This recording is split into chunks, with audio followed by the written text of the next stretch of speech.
बेटे की उम्र 20 साल, बाप की उम्र 30 साल और उसके ग्रैंडफादर की उम्र 40 साल। मैंने कहा ये कौन नए नमूने आ गए, देखो। लेकिन यह भी फॉर्म भरा गया है। 10 साल की उम्र में किसी का बच्चा होगा क्या? देखिए, मैं अभी गया था एक जनपद में, वहां की मतदाता सूची में जो एसआईआर के फॉर्म भरे हैं बहुत सारी विरोधियों ने, उसमें कुछ बांग्लादेशियों के भी नाम है।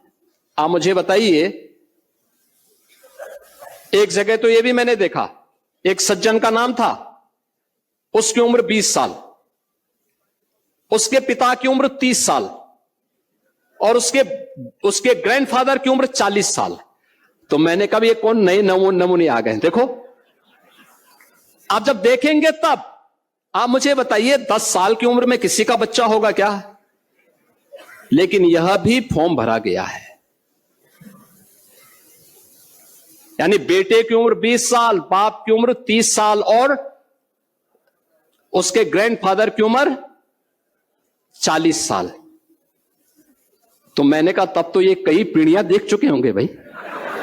आप मुझे बताओ, अगर सबसे बड़ा व्यक्ति 90 साल का होगा तो इताई उससे पहले तो कई पीढ़ियां होंगी। वो तो पूरा गांव ही एक परिवार बसा देगा, एक ही परिवार गांव बसा देगा। हमें इस समय उसको देखना होगा। यह भी फर्जी हुआ है। नाम कहां से? पश्चिमी, यानी उसमें दिनेजाकपुर,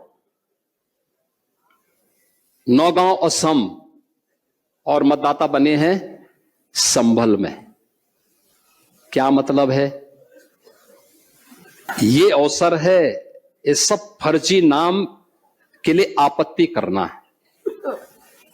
हर बूथ से आपत्ति दर्ज होनी चाहिए फर्जी नामों के लिए।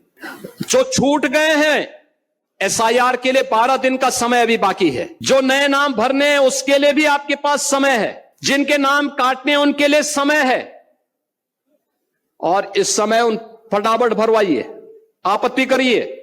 ये इसलिए आवश्यक है कि चुनाव में आपकी मेहनत 3/4 इस एसआईआर की सूची रिफाइंड हो जाएगी।